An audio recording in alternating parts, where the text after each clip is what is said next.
IHSG terus bergejolak hingga akhirnya BEI turun tangan dan mengajak para pelaku pasar berdiskusi. Apakah ini menjadi langkah darurat untuk meredam volatilitas atau justru sinyal bahwa ada yang perlu segera diperbaiki dari pasar modal kita? Dan bagaimana potensi kebijakan terkait dengan menunda short selling dan kira-kira apa dampaknya dan berkaitan dengan juga potensi buyback ini akan bisa dilakukan tanpa RUPS. Mari kita bedah lebih dalam bersama dengan Bang Michael dan juga Mas Ai sebagai Managing Editor CNBC Indonesia. Mungkin pertanyaan pertama untuk Mas Ai ya sebagai ahlinya di bidang pasar saham begitu.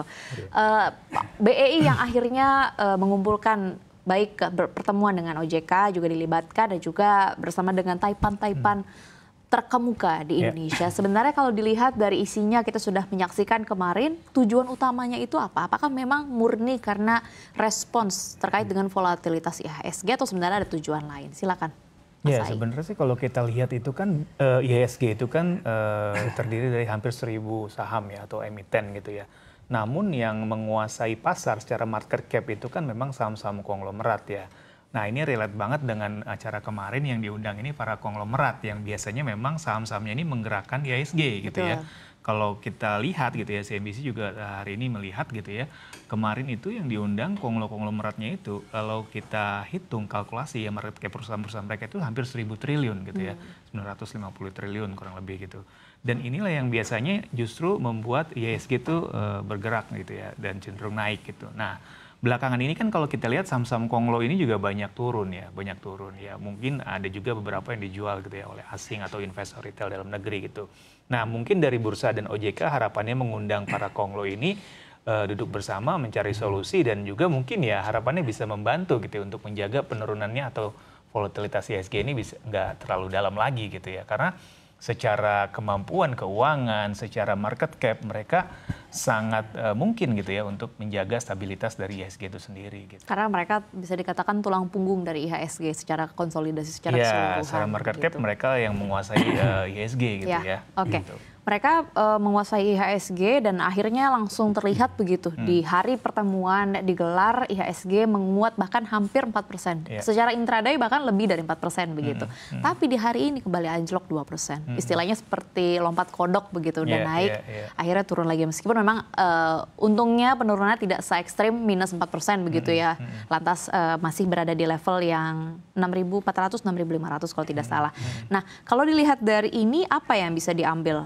Sebenarnya apakah memang kemarin itu penguatannya hampir 4%, apakah karena murni pertemuan atau sebenarnya teknikal saja Mas Ai? Ya karena memang kalau dilihat ya IHSG sendiri turunnya tuh udah lebih dari 10% dalam kurun waktu sebulan gitu ya. Jadi memang kalaupun kemarin ada kenaikan ya mungkin sentimen by isu ya. Karena biasanya IHSG atau saham itu sendiri memang itu sangat mudah digerakkan oleh isu ya. Ya isu berkumpulnya para konglo di bursa itu juga mungkin awalnya menjadi isu yang positif sehingga mungkin banyak investor kembali masuk dan hari itu memang naik gitu cukup tinggi ya hampir 4%. Tapi ya kalau kita lihat memang sentimen-sentimennya ini kan juga dalam negeri dan luar negeri juga masih kurang baik gitu. Jadi memang secara fundamental ekonomi, secara kinerja emitennya juga mungkin masih dilihat belum cukup baik gitu. Makanya investor akhirnya ya kembali jual lagi gitu. Dan kalau kita lihat memang mayoritas yang menjual ini adalah investor asing ya. Sampai hari ini aja sudah hampir 22 triliun gitu ya capital outflow untuk asingnya dari semenjak year to date ya dari Januari sampai Maret awal ini gitu. Oke, baik. Kita sekarang akan melihat dari perspektif makronya begitu. Akan saya tanyakan ke Bang Michael. Selama pertemuan kemarin disebut berkali-kali baik dari BEI, baik dari OJK, para pucuk pimpinan dan juga masing-masing perusahaan menyebutkan bahwa IHSG pada saat ini volatil.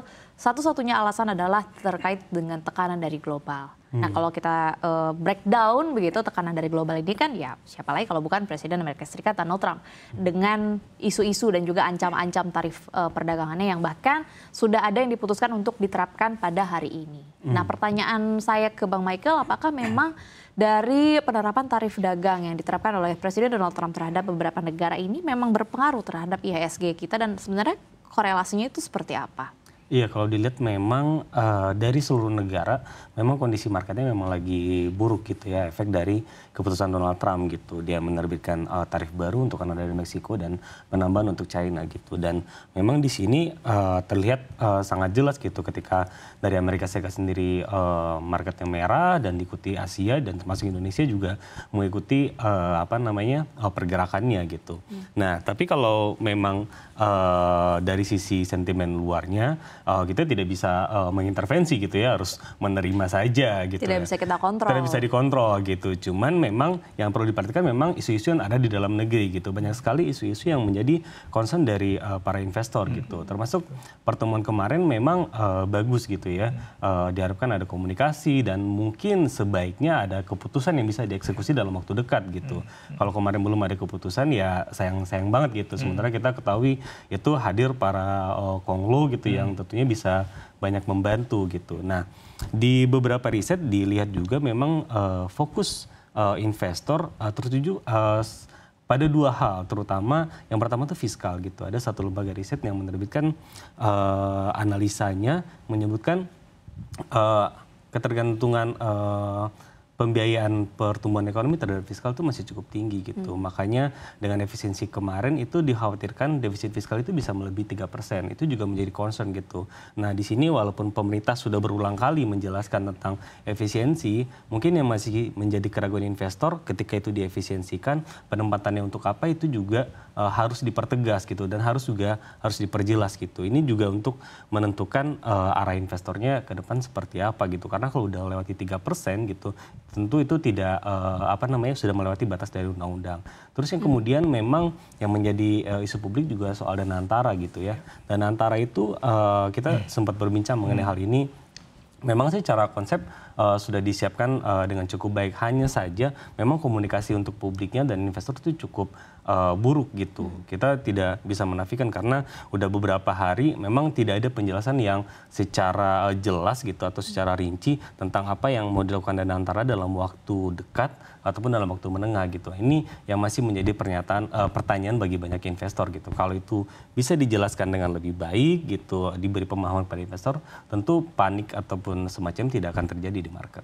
Oke, baik. Itu tadi ya kira-kira kurang lebih sentimen-sentimen apa saja sih yang akhirnya membuat IHSG kita menjadi berat begitu pergerakannya, dan itu tadi salah satunya dan antara kita nggak bisa tutup mata bahwa reaksinya pada saat ini masih netral, juga masih bisa dikatakan kalau dari retail ini masih cenderung negatif, masih ditunggu begitu penjelasan dari Danantara dan yang pasti yang ditunggu-tunggu oleh investor asing seperti apa. Menarik untuk dicermati, tadi Mas Ai menyebutkan bahwa di mana pada saat ini dan tadi kita juga sudah menyaksikan bahwa para pejabat atau para Taipan ini meyakinkan kita sebagai investor bahwa tetap tenang, tidak boleh panik, tidak boleh FOMO, begitu istilah, jangan reaktif. Bahkan disebutkan ini seakan-akan seperti rumah yang sedang dibangun, ini hanya debu-debu aja, nanti akan kuat pada waktunya begitu.